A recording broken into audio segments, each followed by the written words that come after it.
Jangan lupa untuk like, subscribe, share, dan nyalakan lonceng notifikasinya sebagai bentuk dukungan kamu untuk channel ini. Hai para pendengar podcast Bincang-Bincang Horor.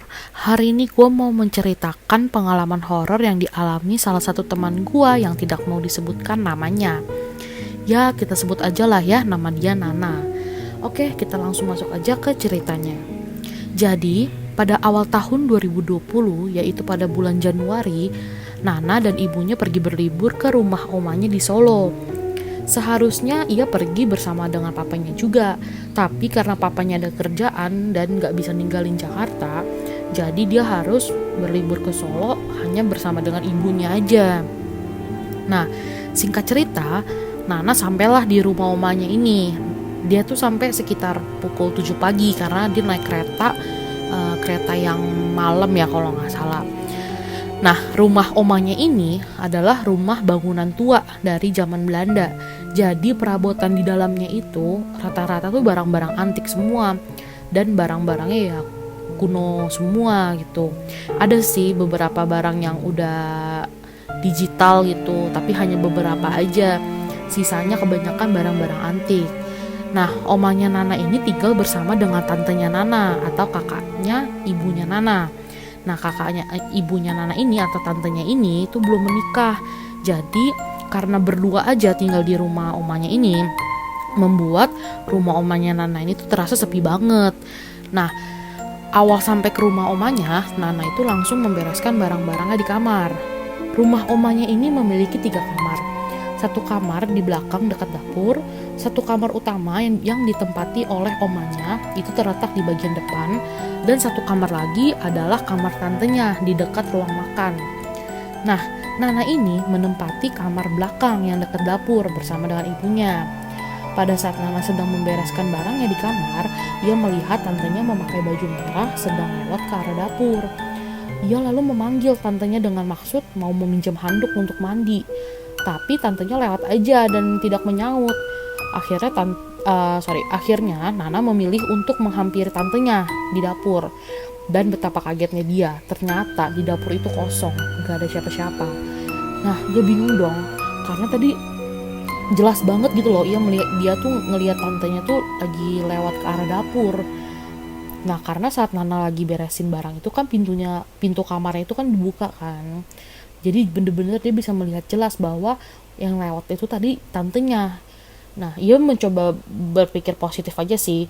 Oh, mungkin tadi gue salah lihat kali ya. Nah, si Nana berpikir positif ya gitulah, daripada nanti dia takut gitu kan. Nah, si Nana ini lalu mencoba lagi nih cari tantenya. Di mana sih tantenya gitu loh, karena dipanggil-panggil tantenya nggak nyaut kan. Dan ternyata tantenya itu berada di ruang keluarga, lagi nonton TV sama ibunya.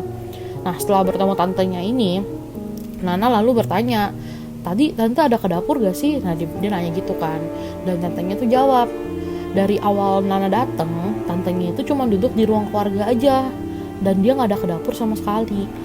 Lah, emang kenapa nak? Tanya tantenya. Gak apa-apa kok tante, tadi aku lihat tante ke belakang. Mungkin salah lihat kali ya, jawab Nana kayak gitu. Setelah Nana ngomong begitu, raut wajah tantenya tuh udah aneh gitu loh, udah berubah gitu dan heran juga. Dan ibunya pun juga heran, kenapa, ada apa gitu kan. Ya cuman ya akhirnya diem aja lah gitu loh, gak mau nanya-nanya lebih detail. Mungkin mereka takut juga kali ya. Nah, singkat cerita nih, setelah kejadian Nana melihat tantenya ke dapur, selama seharian itu Nana tidak mengalami kejadian lain lagi. Tapi kejadian itu terjadi lagi ketika waktu Nana akan tidur. Nah, kejadian aneh ini tuh bener-bener terjadi saat Nana baru aja mau tidur. Tiba-tiba listrik rumah omanya itu padam. Kemudian ibunya Nana dan tantenya keluar untuk mengecek apakah listriknya itu turun atau enggak gitu loh. Dan kalau misalkan emang listriknya mati ya tantenya Nana sama ibunya Nana ini mau mencoba cari lilin atau lampu emergensi gitulah.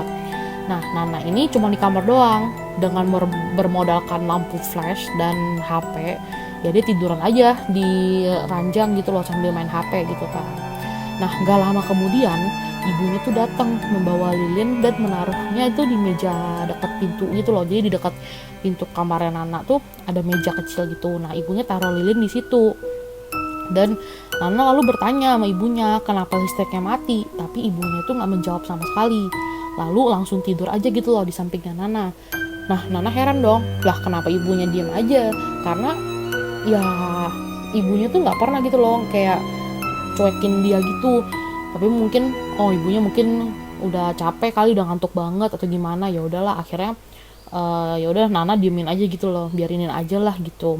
Akhirnya Nana pun memutuskan untuk tidur juga gitu loh, dan mengabaikan ibunya lah yang berbaring di sebelahnya.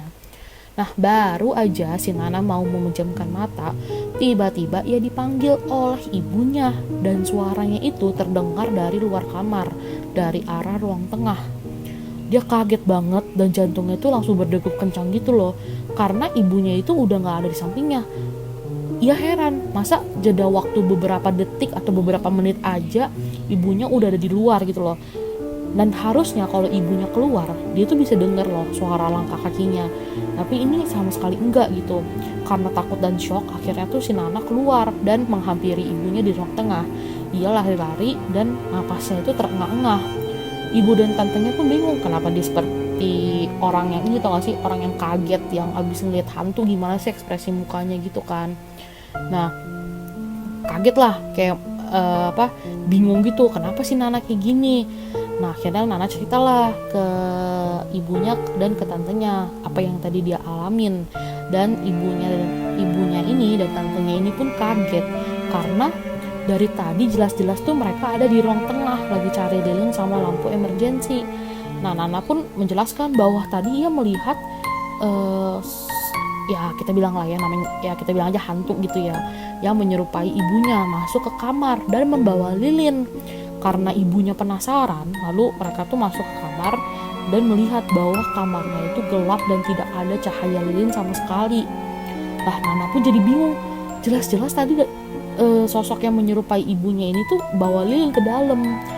Akhirnya Nana jadi takut kan, dan dia bertanya-tanya gitu loh di dalam diri dia sendiri, kayak loh tadi yang gue lihat tuh siapa ya, kok bisa sih dia nyerupain ibu gue gitu. Nah, singkat cerita nih, karena takut kejadian itu terulang lagi, akhirnya pada malam itu mereka semua tidur bersama di kamar omanya. Dan keesokan harinya Nana itu menceritakan hal ini ke omanya, dan respon omanya pun santai banget, cuman ngejawab kayak gini doang, oh mungkin itu penunggu rumah oma kali, mau kenalan sama kamu dan mengucapin selamat datang, kata omanya Nana sambil tertawa. Ya, karena kejadian ini selama liburan ini, si Nana, ibunya dan tantenya itu tidur bersama di kamar omanya. Oke, para pendengar podcast Bincang-Bincang Horor, sekian cerita yang bisa gue ceritakan dari pengalaman salah satu teman gue. Terima kasih.